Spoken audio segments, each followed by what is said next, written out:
No próximo capítulo da novela Vale Tudo, César se oferece para pagar os custos do carro de Afonso, mas sua atitude não passa despercebida. Afonso, desconfiado, recusa inicialmente, alegando que não precisa de ajuda. No entanto, César insiste, mostrando-se cada vez mais prestativo, como se quisesse limpar sua imagem. André estranha quando Carlos lhe conta que ele conseguiu um patrocinador que não quer ser identificado. A ideia de um patrocinador anônimo mexe com a curiosidade de André, que não consegue deixar de questionar os reais motivos por trás disso. Ele sente que algo está errado e começa a especular sobre o possível envolvimento de outras pessoas com interesses ocultos no negócio. Ivan, sempre atento aos detalhes, questiona Marco Aurélio sobre a verba de marketing da TCA. A falta de transparência nos gastos e a maneira como as decisões são tomadas geram um ambiente de incerteza. Marco Aurélio tenta se esquivar, mas Ivan não se contenta com as respostas vagas. Ele sabe que algo está sendo escondido e o clima fica tenso entre os dois. Antes de continuar, clique no botão de gostei, se inscreva no canal e comente de qual cidade você assiste a novela. Renato, por sua vez, demonstra a Solange sua frustração de ter investido tanto na relação do casal, esperando que Afonso e Maria de Fátima pudessem ser a chave para o sucesso, mas agora se vê desiludido. Ele se sente traído pela aparente falta de comprometimento de Afonso e começa a questionar suas próprias escolhas, sentindo-se desmotivado. Jarbas avisa a Consuelo que foi contratado para ser motorista da família Reutemann, algo que a deixa surpresa. Ela se pergunta como ele conseguiu esse emprego e o que ele realmente espera de sua nova função. A relação de Jarbas com a família Reutemann está prestes a se intensificar, e Consuelo sabe que isso pode trazer grandes consequências. Maria de Fátima discute com Celina, acusando-a de tentar se intrometer em sua vida pessoal. O clima esquenta entre as duas, com acusações de parte a parte. Ivan intervém na discussão entre Heleninha e Marco Aurélio. Ele questiona a postura do empresário em relação aos interesses educacionais de Tiago e exige que as prioridades da família sejam respeitadas. A tensão na casa Reutemann só aumenta, e todos os envolvidos sabem que grandes mudanças estão por vir. Odete Reutemann, implacável e meticulosa, será surpreendida por um relatório explosivo entregue por ninguém menos que Afonso, seu próprio filho e um dos poucos em quem ainda confia. Tudo começará quando Afonso, desconfiado de números inconsistentes nas prestações de contas trimestrais da empresa, decidir por conta própria abrir uma auditoria paralela. Sem comentar com ninguém, ele contratará um consultor externo, que vasculhará arquivos antigos, transferências internacionais, pagamentos suspeitos e documentos mantidos fora do sistema oficial da TCA. O que ele descobrirá deixará o jovem em estado de choque. Um ralo silencioso de dinheiro, operando há quase 15 anos, com desvios regulares e disfarçados por contratos falsos, empresas de fachada e notas fiscais fraudulentas. Com provas em mãos, Afonso decidirá que Odete precisa saber da verdade. Em uma noite tensa no escritório da presidente, ele deixará o envelope pardo sobre a mesa e apenas dirá: "É melhor a senhora ler isso sozinha." Odete abrirá o relatório com curiosidade, e à medida que percorrer as páginas, sua expressão mudará para algo entre repulsa e decepção profunda. Lá estavam todas as movimentações financeiras que passavam por empresas fantasmas, cujos beneficiários eram ligados direta ou indiretamente a Marco Aurélio, seu braço direito na TCA. O total desviado, segundo as estimativas de Afonso, já ultrapassava 54 milhões de reais em valores não corrigidos. Marco Aurélio vai te explicar melhor, encerrará Afonso, deixando o ambiente carregado e saindo da sala sem olhar para trás. Assim que absorver a gravidade da denúncia, Odete convocará uma reunião emergencial e, fria como sempre, ordenará que Marco Aurélio vá até sua sala imediatamente. O empresário entrará com aquele ar de superioridade habitual, sem imaginar o que o aguardava. Sente-se, dirá Odete, sem desviar os olhos da planilha sobre a mesa. Algum problema? Questionará ele, fingindo naturalidade. Odete, então, jogará o relatório sobre a mesa, fazendo com que os papéis se espalhem. Você quer me dizer o que é isso? Perguntará ela, com a voz cortante. Marco Aurélio, surpreso, fingirá não entender. Não faço ideia. Parece um documento contábil. Odete não terá paciência para fingimentos. Cruzará os braços e irá direto ao ponto. São 54 milhões de reais, Marco Aurélio. E essa é a estimativa mais conservadora. Foram 14 anos desviando dinheiro da TCA. Você montou um esquema que me passou despercebido por mais de uma década. Isso me enoja. Odete, espere. Deve haver algum engano. Tentará se defender. Engano? Não me insulte. Você acha que pode brincar com a minha inteligência? Retrucará, em tom cortante. Encurralado, Marco Aurélio ainda tentará disfarçar. Teria sido mais honroso me pedir uma revisão nos seus bônus e participação nos lucros, dirá Odete, lançando um olhar de desprezo.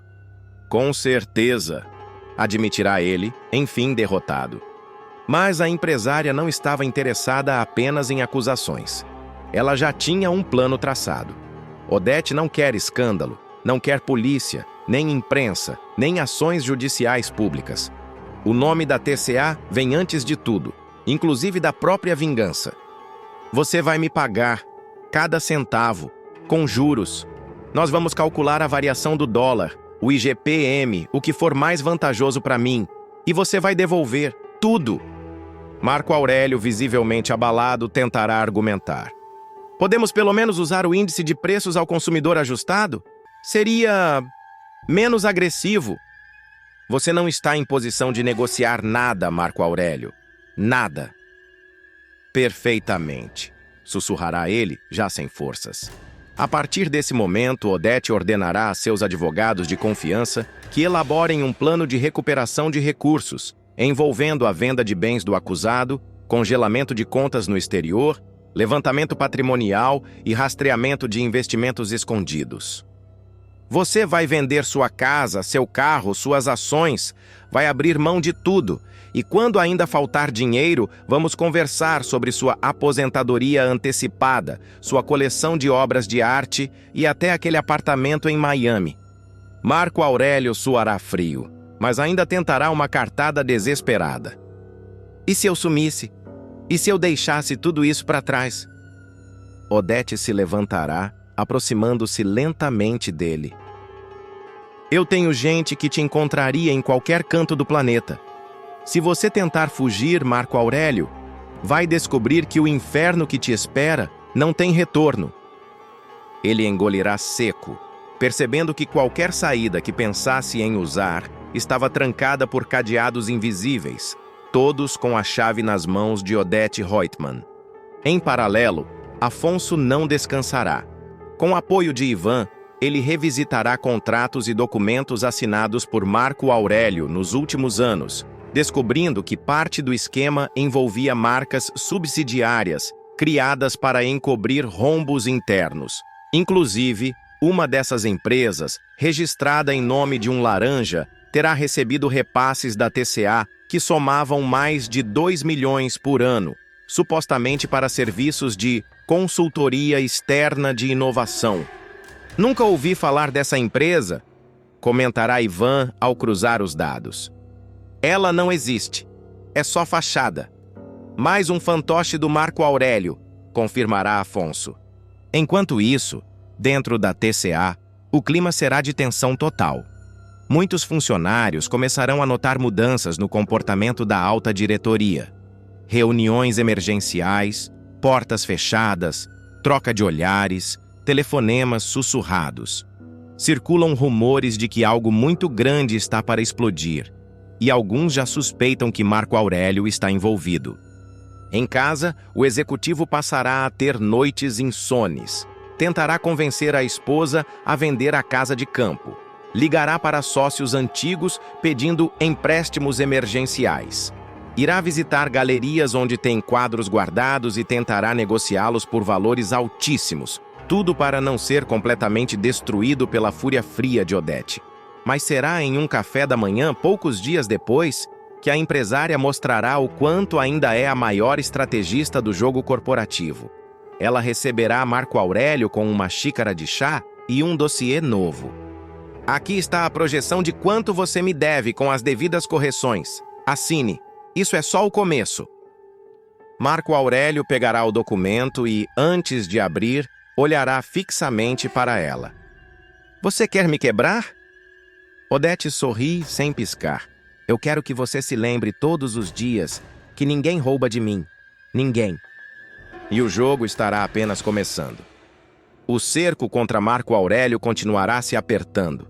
Enquanto ele assina os papéis preparados por Odete com as mãos trêmulas, tentando manter a dignidade que lhe resta, a empresária já estará vários passos à frente.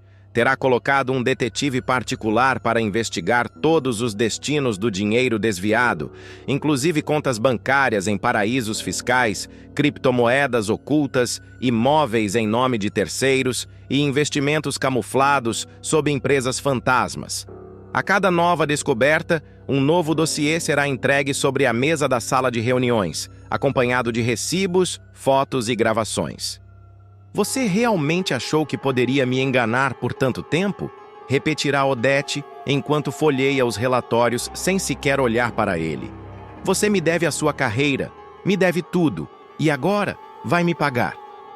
O clima na TCA se tornará insustentável. Ivan, ao descobrir parte das fraudes e omissões nos documentos financeiros, terá uma conversa direta com Afonso. A gente sempre suspeitou que havia algo errado. Mas isso é criminoso. E se isso cair na imprensa, a empresa afunda. Afonso concordará. Resolver tudo sem ruídos externos, por dentro, como Odete sempre preferiu. Tiago, por sua vez, estranhará o comportamento do pai e começará a perguntar sobre os negócios. Marco Aurélio, pressionado, começará a dar respostas evasivas.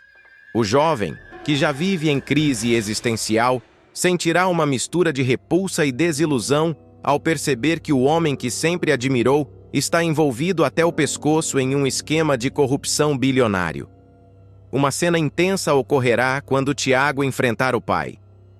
Me diz a verdade. Foi você? Você roubou tudo isso da empresa da minha família? Marco Aurélio hesitará, tentará mentir. Mas Tiago, com os olhos marejados, cortará qualquer explicação. Você não é mais meu pai. Você é só mais um ladrão engravatado. Marco Aurélio, desmoralizado, verá sua vida desmoronar diante de seus olhos. Seus antigos aliados se afastarão. Seus convites para eventos sociais serão recusados. Seus cartões serão bloqueados. Seus filhos o rejeitarão. E a única coisa que lhe restará será o peso da própria consciência. E a certeza de que mexer com Odete Reutemann foi o maior erro de sua vida. Afonso finalmente tomará uma atitude que o público já aguardava há muito tempo. Ele irá até Solange, cabisbaixo e arrependido, para pedir perdão por ter trocado a mulher que amava por Maria de Fátima. A atitude do herdeiro da TCA virá depois de um momento devastador, em que ele flagrará a vilã nos braços do amante dentro do apartamento deles. A cena será de cortar o coração. Maria de Fátima tentará argumentar, dirá que é tudo um mal-entendido, que César é apenas um amigo antigo que foi visitá-la, mas nada convencerá Afonso. O bilionário perderá a paciência, expulsará a esposa de casa sem piedade e ficará completamente arrasado. Sozinho na cobertura luxuosa, ele passará noites sem dormir, andando de um lado para o outro, remoendo as próprias escolhas. Como fui tão cego? Como pude trocar a Solange por isso? Sussurrará para si mesmo, com os olhos marejados e o copo de uísque na mão. Afonso ainda terá flashbacks do relacionamento com Solange, os sorrisos espontâneos, as conversas profundas, o apoio incondicional que recebia dela nos momentos mais difíceis. Tudo isso contrastará com a superficialidade e manipulação que viveu com Fátima. E será nesse turbilhão de emoções que ele tomará a decisão de procurar a ex. A visita acontecerá numa tarde chuvosa, quando Solange estiver voltando do trabalho. Ela abrirá a porta do apartamento e se assustará ao ver o ex parado diante dela, molhado da cabeça aos pés. "Afonso?" perguntará surpresa, apertando o casaco contra o corpo. Ele, com a voz trêmula, dirá: "Eu precisava te ver, eu preciso te pedir desculpas." Ela hesitará por alguns segundos, mas dará passagem. Ele entrará sem dizer mais nada, apenas olhando para o ambiente simples e acolhedor onde ela vive agora. "Você parece bem", arriscará ele. "Dentro do possível, sim." "E você?" questionará Solange, sem disfarçar o ar de mágoa. Afonso se sentará no sofá e começará a desabafar. "Eu fui um idiota, cego, arrogante e machista também. Me deixei seduzir por uma mulher que só me dizia sim. Nunca me desafiava, nunca me questionava. E por um tempo isso parecia confortável. Eu estava cansado de brigas, discussões, DRs, e achei que estar com a Fátima era mais fácil." Solange o ouvirá em silêncio, com os olhos fixos nele até responder. "Se a gente estivesse realmente em sintonia, Afonso, nem a Fátima nem nenhuma outra teria conseguido entrar no meio. Eu também tenho minha parcela de culpa." E completará com firmeza: "Mas não posso negar que você me feriu profundamente. Porque eu acreditei em nós dois. Acreditei no que a gente estava construindo." "Eu também acreditei", dirá ele, com os olhos marejados. "Mas errei, feio, e paguei caro por isso. Descobri da pior maneira que a mulher com quem eu estava dormindo era uma farsa. Peguei ela com o amante, Solange, dentro da nossa casa, na cama onde a gente dormia. Eu me senti um lixo." Ela se aproximará, pegará um lenço e entregará a ele. "Às vezes a gente precisa quebrar a cara para enxergar o óbvio", dirá ela, com empatia, mas sem se entregar. O clima entre os dois será carregado de emoção, mas também de distância. Ainda assim, Afonso insistirá: "Eu precisava vir aqui te dizer isso, que eu me arrependo, que mesmo que você nunca mais olhe na minha cara, eu precisava te pedir perdão." Solange respirará fundo e soltará uma bomba: "Eu estou grávida." O impacto será imediato. Afonso empalidecerá. "Grávida?" perguntará quase sem voz. "Mas você é meu?" balbuciará hesitante. Solange, sem alterar o tom, responderá: "Não. Eu decidi ter filhos por produção independente. Era um sonho antigo e eu decidi seguir em frente com ou sem você." Afonso parecerá confuso. "Você está dizendo que esses filhos não são meus?" "Estou dizendo que no papel não são, mas biologicamente são", dirá ela, revelando o segredo com um olhar firme. "Eu usei o material genético que você doou anos atrás, antes mesmo da gente se conhecer. É uma longa história, mas esses gêmeos que estou esperando são seus filhos." Afonso ficará em choque, tentando absorver tudo. "Isso muda tudo", dirá ele com a voz embargada. "Não muda nada, Afonso, porque eu não quero você de volta por causa disso. Eu quero que, se um dia você voltar, seja porque ainda me ama, não por culpa, nem por obrigação." Com os olhos cheios d'água, Afonso dirá: "Você acha que eu não te amo mais, Solange?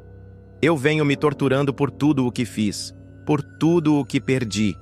E saber que esses filhos são meus é um sinal, uma chance. Eu vou fazer por onde merecer esse perdão." Mas Solange, decidida, encerrará a conversa com firmeza. "Então começa se cuidando, porque tem mais uma coisa que você ainda não sabe."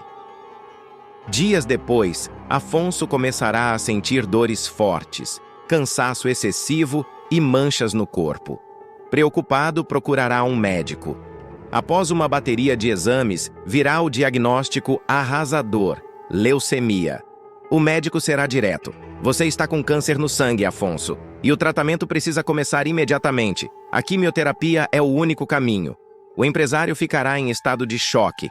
A notícia virá como um soco no estômago. Afonso se fechará completamente, recusando visitas, perdendo o apetite e se recusando a falar com a família. Será Solange quem irá procurá-lo novamente, ao saber da gravidade do diagnóstico. Ela invadirá o apartamento dele sem aviso.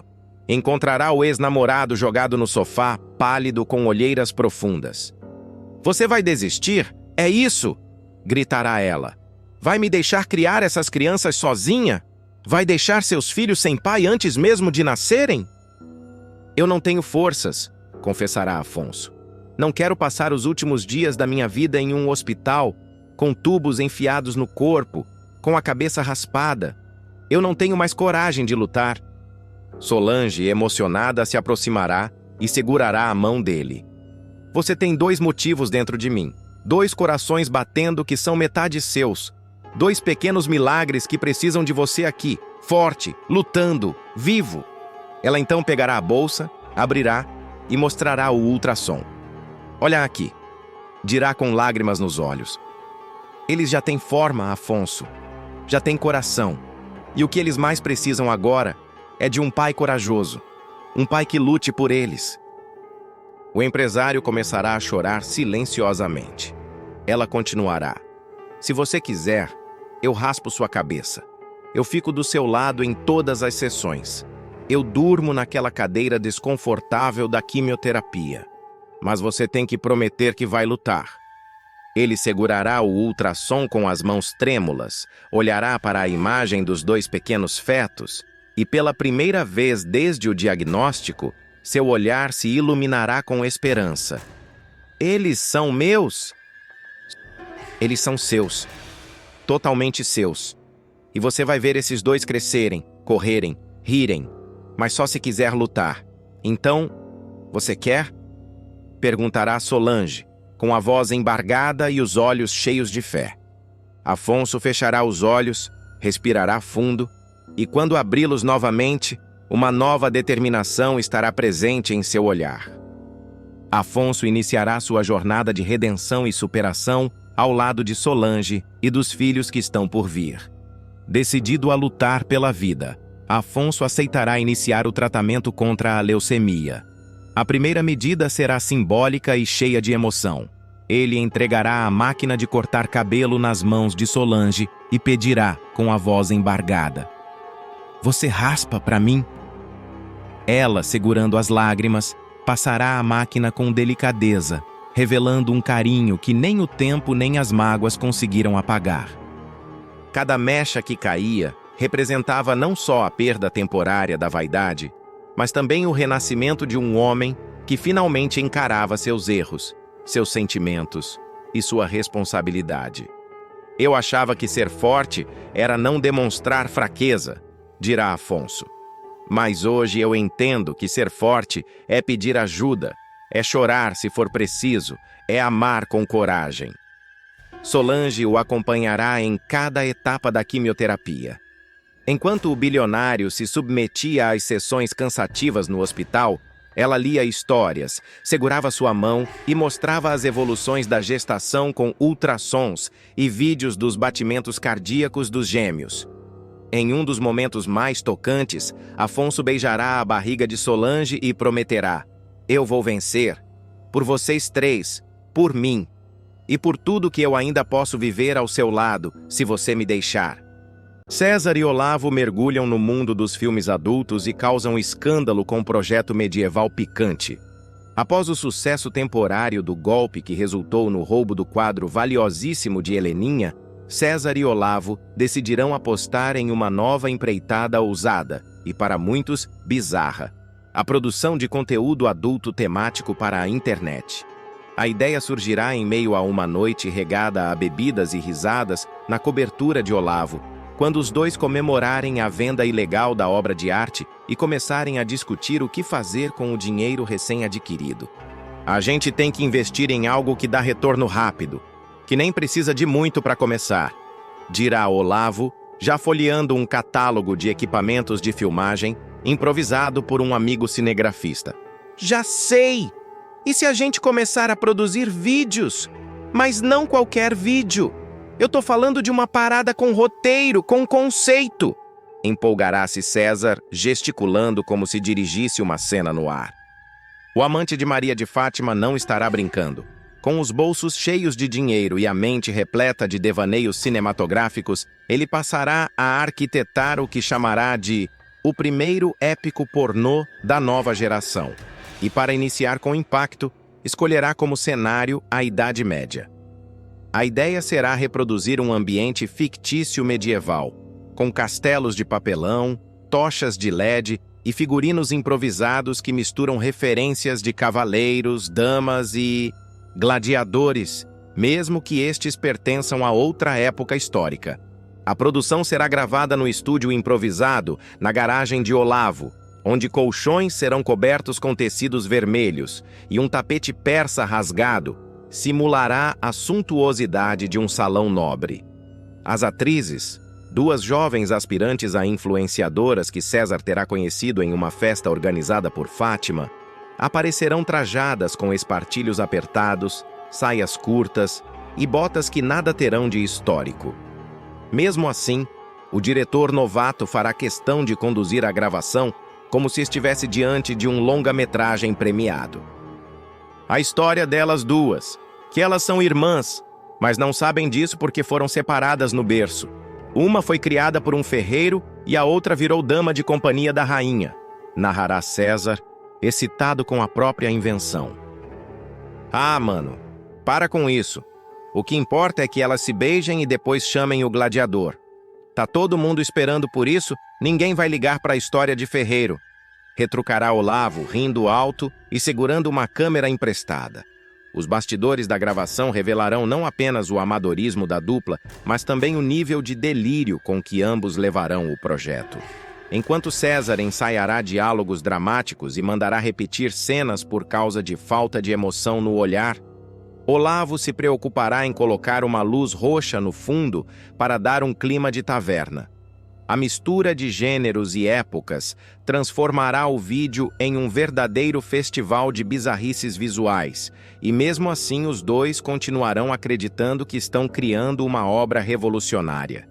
Será nesse contexto que Maria de Fátima, em visita ao set, soltará a língua. Vocês estão fazendo isso com o dinheiro do quadro? Vocês dois são uns doentes. Se isso vazar, estamos todos ferrados, dirá, num misto de desprezo e indignação. Mas nem mesmo o alerta da vilã será suficiente para parar a dupla. Pelo contrário, César verá na crítica da amante uma motivação extra para provar que seu projeto tem valor artístico e comercial. Ele chegará a falar em criar uma produtora e lançar uma linha de filmes com diferentes temáticas, como romance viking lésbico, cowgirls justiceiras e até paixões do espaço sideral. Enquanto isso, nos bastidores do crime do quadro, surgirão rumores de que a peça roubada estaria circulando no mercado clandestino de arte em Buenos Aires. Um colecionador anônimo, ao saber da procedência da obra, ameaçará denunciar os envolvidos caso descubra que foi enganado. A tensão aumentará nos bastidores da produção, mas César e Olavo, cegos pelo sucesso do vídeo medieval, que será vazado e viralizará como meme nas redes sociais, ignorarão qualquer ameaça externa. Será nesse momento de fama duvidosa que Walter, o namorado secreto de Odete Reutemann, descobrirá o projeto inusitado da dupla. Em uma madrugada solitária, navegando pela internet em busca de diversão discreta, o empresário dará de cara com a versão pirata do vídeo e reconhecerá a voz de Olavo na narração inicial. Curioso e animado, ele marcará um encontro com os dois e fará uma proposta indecente. Escutem, eu gostei da estética. É tosca, mas tem algo ali. Ousadia. Quero contratar vocês para fazer algo personalizado. Um presente para uma mulher poderosa. Mas tem que ser de bom gosto. Nada de gladiadores fora de contexto, dirá Walter com um sorriso ambíguo no rosto. César enxergará ali uma nova possibilidade de expandir o negócio. Produzir vídeos eróticos sob encomenda para milionários excêntricos. Olavo, por sua vez, já pensará nos lucros. Você paga adiantado? A gente faz uma versão tipo Odete em Paris ou A Senhora e o Mordomo. Vai bombar. Os dois passarão a planejar uma nova fase da produtora, com estúdios melhores, elenco fixo e até um casting aberto na TCA, que será feito às escondidas, claro. Com a ajuda de uma maquiadora freelancer que trabalhará na TCA e topará o extra, eles improvisarão testes de câmera com figurinos luxuosos e luzes difusas, tentando criar algo que classificam como pornô de arte. Enquanto o império pornô de César e Olavo ganha forma, rumores começarão a circular nos bastidores da empresa sobre o paradeiro do quadro de Heleninha. Bartolomeu, desconfiado do comportamento recente de César, começará a segui-lo discretamente e anotará encontros suspeitos com colecionadores e marchands.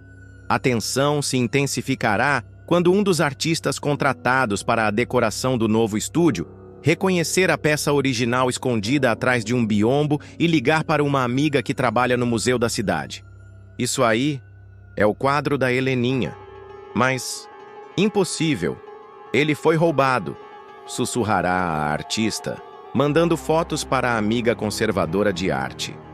Com os holofotes começando a se voltar para o estúdio de conteúdo adulto, César e Olavo decidirão rebatizar a produtora como Visão Alternativa Filmes e tentarão legalizar parte do lucro para justificar o dinheiro circulando.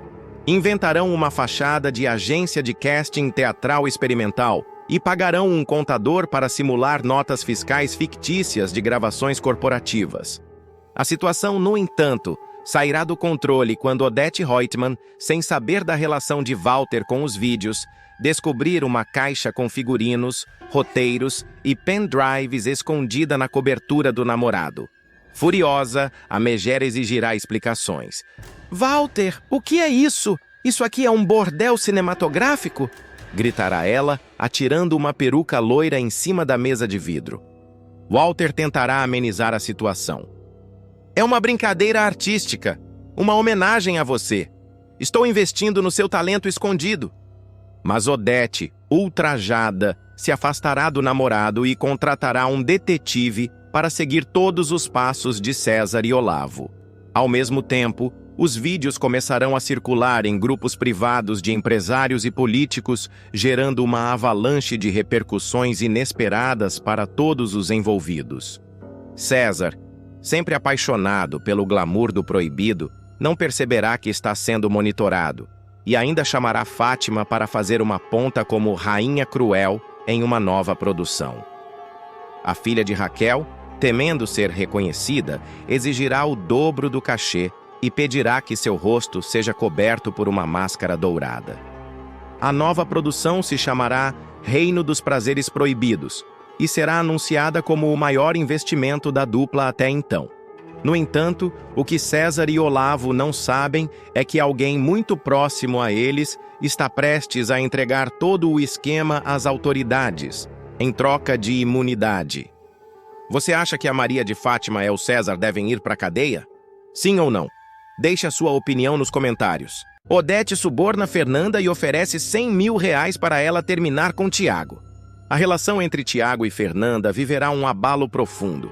A jovem estudante de veterinária e filha de Eunice será alvo da fúria elitista e manipuladora de Odete Roitman. Sem o menor pudor, a vilã tomará uma atitude repulsiva, oferecerá dinheiro para que Fernanda se afaste do rapaz. R$100 mil! E não se fala mais nisso, cravará a megera, com seu tom frio e autoritário. A cena provocará um colapso emocional em Fernanda, que sairá da mansão dos Roitman completamente abalada e envergonhada com o que ouviu. Tudo começará de forma aparentemente inofensiva quando Tiago convidar Fernanda para conhecer a família. A estudante hesitará, insegura com a ideia de conhecer os parentes do namorado, principalmente diante da fama que corre sobre Odete e sua postura inflexível com quem não compartilha da mesma classe social. Mas, diante da insistência de Tiago e do carinho que sente por ele, ela acabará cedendo. Eu não quero que você fique desconfortável, mas eu quero muito que minha família te conheça. É importante para mim, dirá o rapaz, acariciando o rosto da namorada.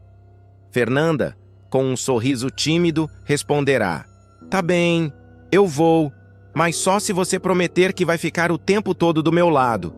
Tiago prometerá e preparará tudo para recebê-la em grande estilo na mansão dos Reutemann.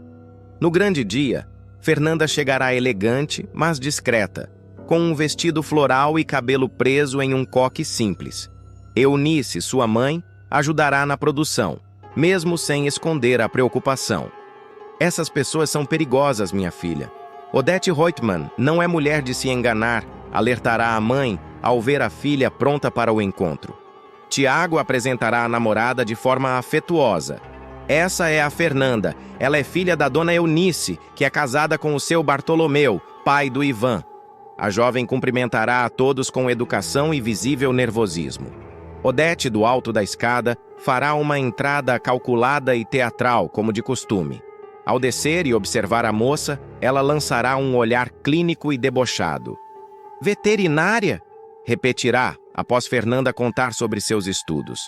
Que simpático! Dirá, com um sorriso venenoso, deixando no ar um tom de menosprezo. Durante o jantar, a conversa entre Fernanda, Heleninha e Cecília fluirá razoavelmente bem.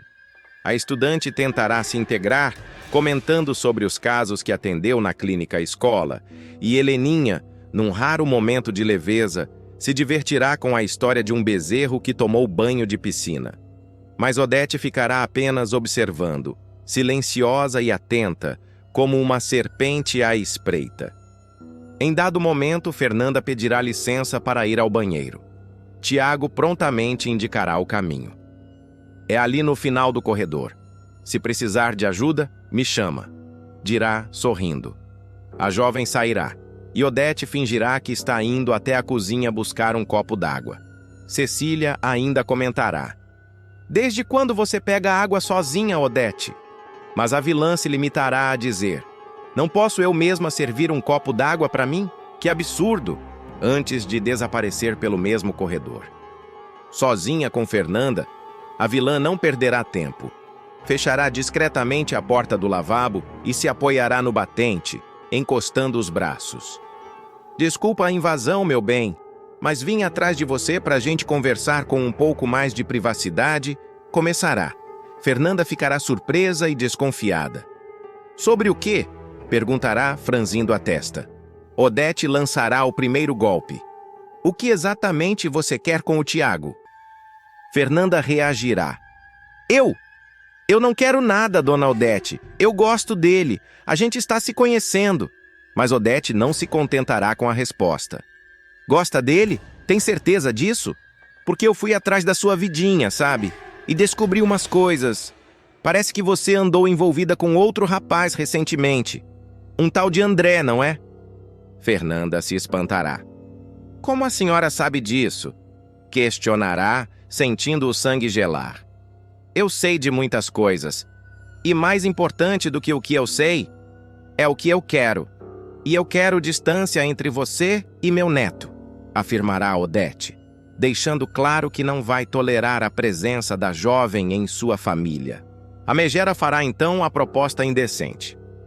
Olha, vamos parar com essa conversa fiada. Eu te dou logo um dinheiro, uns 50 mil. Você pega, sai da vida do Tiago e pronto. Cada um segue seu caminho. Fernanda ficará boquiaberta. A senhora está me oferecendo dinheiro?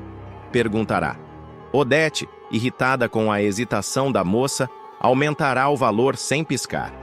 Tá bom, 100 mil. 100 mil reais em espécie, se você der o fora da vida do meu neto. E não se fala mais nisso.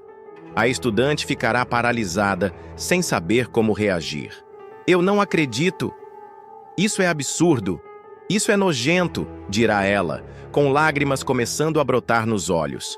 Mas Odete manterá a pose, indiferente ao sofrimento que provoca. Nojento seria eu deixar o Tiago se envolver com uma moça que não tem futuro, que vive de sonhos e romantismo barato. Eu estou sendo prática, Fernanda. Estou te dando uma saída. Aceita, e você ganha tempo, dinheiro e dignidade. Com o coração partido e a autoestima destruída, Fernanda recuará. A senhora me perdoe, mas eu não sou esse tipo de mulher. Eu não aceito. E eu nunca mais volto aqui, dirá ela, contendo o choro e saindo com passos rápidos. Quando reaparecer na sala, todos perceberão o olhar perdido, o tremor nas mãos e o semblante desfeito. Tiago se levantará, preocupado. Aconteceu alguma coisa? Perguntará. Fernanda mentirá. Minha mãe, ela me ligou. Tá precisando de mim. Tiago insistirá em acompanhá-la até o carro, mas Fernanda recusará. Não precisa. Eu vou sozinha. Cortará, deixando o namorado intrigado. Ao sair, ela conterá o choro até cruzar o portão. Lá fora, ao acionar o carro, as lágrimas cairão como enxurrada. Eu me sinto um lixo. Um lixo. Dirá para si mesma, encostando a cabeça no volante. Enquanto isso, Odete retornará à sala como se nada tivesse acontecido. Onde está a mocinha? Perguntará com fingida inocência. Foi embora? Continuará, disfarçando a satisfação com uma expressão preocupada. Tiago responderá já incomodado. Ela disse que a mãe precisava dela. Achei estranho. A vilã dará de ombros. Essas moças vivem nervosas hoje em dia. Nos dias seguintes, Fernanda se afastará de Tiago. Não responderá às mensagens, nem atenderá suas ligações. Eunice estranhará o silêncio da filha e insistirá para saber o que aconteceu. Nada, mãe. Eu só percebi que a gente é de mundos muito diferentes, responderá, tentando esconder a humilhação. Mas ao trancar-se no quarto, Fernanda será tomada por um choro silencioso e desesperado, abraçada ao próprio travesseiro, se sentindo usada, invadida e ofendida. Tiago, por sua vez, ficará inconformado. Procurará Fernanda na faculdade, nos lugares que costumavam frequentar, até decidir bater à porta da casa da jovem. Eunice o atenderá e desconversará. Ela não está, mas... Eu acho que vocês precisam conversar sim. Seja o que for, resolvam entre vocês. A Fernanda não é de fugir de conversa. Não era... Enquanto isso, Odete dará prosseguimento aos seus planos, agindo como se tivesse feito apenas mais um ajuste necessário à sua agenda de controle absoluto. No entanto, o ressentimento de Fernanda, a frustração de Tiago e os olhares desconfiados de outros membros da família começarão a minar a aparência de estabilidade que a matriarca tanto deseja manter. Mas Odete está longe de imaginar que sua proposta obscena pode gerar consequências inesperadas. E Fernanda, ferida mas íntegra, começará a repensar não apenas seu relacionamento com Tiago, mas também o que fará com o segredo sórdido que carrega. Afinal, guardar calada uma tentativa de suborno pode proteger Tiago. Mas será que ela conseguirá viver com isso? Ivan ficará estarrecido ao descobrir que foi traído por quem mais confiava. Luciano, seu braço direito e fiel escudeiro na empresa. A revelação virá em um momento delicado da vida do executivo, quando ele já estará enfrentando uma tempestade emocional por conta da separação de Heleninha, das chantagens de Odete Reutemann e da pressão no trabalho. O abalo será grande, mas Ivan encontrará forças para transformar a dor da traição em arma, decidindo arquitetar um plano de vingança contra a vilã da trama. A essa altura da novela, Ivan já terá decidido romper de vez com Heleninha após meses de crise no casamento. Ele não conseguirá mais conviver com os surtos da esposa, as manipulações da sogra e o fardo emocional de tentar sustentar uma relação que há muito deixara de lhe fazer bem. O reencontro com Raquel reacenderá uma paixão adormecida, e os dois se permitirão viver momentos de afeto, cumplicidade e desejo longe das garras de Odete. Contudo, a empresária não aceitará a separação da filha sem reagir. Fria e calculista, Odete entrará com um processo judicial contra Ivan, acusando-o de quebra de contrato matrimonial. No divórcio, alegará infidelidade e exigirá uma indenização milionária. Como prova, apresentará fotos comprometedoras de Ivan com Raquel em um evento beneficente, em que os dois trocam olhares cúmplices e caminham de mãos dadas. Ivan ficará indignado com a ousadia da sogra e começará a se perguntar quem teria feito aquelas fotos. O clima entre ele e Raquel mudará após a revelação das imagens. Embora a cozinheira entenda a gravidade da situação, ela começará a desconfiar de todos ao redor, inclusive do próprio Luciano, que demonstrará um comportamento estranho desde o escândalo. Dias depois, a verdade virá à tona de forma inesperada. Luciano chegará em casa com o semblante pesado e olhar baixo. Ao ver o colega arrumando as malas e dobrando suas roupas com rapidez, Ivan estranhará a situação e perguntará o que está acontecendo. E eu também não vou poder continuar trabalhando com você. Hoje mesmo vou passar no RH, dirá Luciano, cabisbaixo, tentando evitar encarar o amigo nos olhos. Ivan, confuso e alarmado, se aproximará devagar. Que isso? Você está chateado comigo? Eu fiz alguma coisa, Luciano? Perguntará o executivo, com um tom de preocupação genuína. O assistente, sem conseguir conter a emoção, deixará as roupas de lado, se sentará na beira da cama e encarará Ivan com lágrimas nos olhos. Muito pelo contrário. É que eu não mereço a sua amizade. Fui eu que fiz as fotos de você com a Raquel e entreguei para Dona Odete, confessará. Ivan levará a mão à cabeça. Pasmo. Você fez isso? Por quê? Indagará. Incrédulo. Luciano explicará que sua avó estava gravemente doente, que ele precisava de dinheiro para pagar um tratamento caríssimo e que Odete lhe ofereceu uma quantia generosa em troca daquelas imagens. Eu aceitei porque estava desesperado, mas nunca mais dormi em paz desde então, revelará o rapaz, com a voz trêmula. Ivan, ainda abalado com a notícia, respirará fundo. E por que está me contando isso agora? Perguntará com um fio de desconfiança. Porque eu não aguentava mais viver assim. E tem mais, a Dona Odete me procurou de novo. Ela quer que eu continue te vigiando, investigando você e a Raquel, revelará Luciano, agora decidido a se libertar da culpa que o consumia. A resposta de Ivan será surpreendente. Em vez de explodir, o executivo enxergará ali uma oportunidade única de virar o jogo. Com um semblante sério e uma calma estratégica, ele se levantará e dirá: Tá tudo bem, Luciano. Foi bom você ter me contado. Vamos fazer o seguinte. Você vai dizer para Odete que topa o esquema. E aí a gente faz ao contrário. Você me traz as informações dela. Luciano ficará surpreso com o perdão de Ivan, mas aceitará a proposta, determinado a se redimir. A partir desse momento, o assistente passará a ser um espião infiltrado na teia de manipulações de Odete Reutemann. Nos bastidores, Luciano fingirá que continua a serviço da vilã, mantendo encontros discretos com a megera, levando relatórios falsos e fotografias que não revelam nada de comprometedor. Enquanto isso, Ivan usará essas oportunidades para mapear os próximos passos da sogra, rastrear os contatos dela na imprensa e entender os interesses escusos por trás do processo judicial movido contra ele.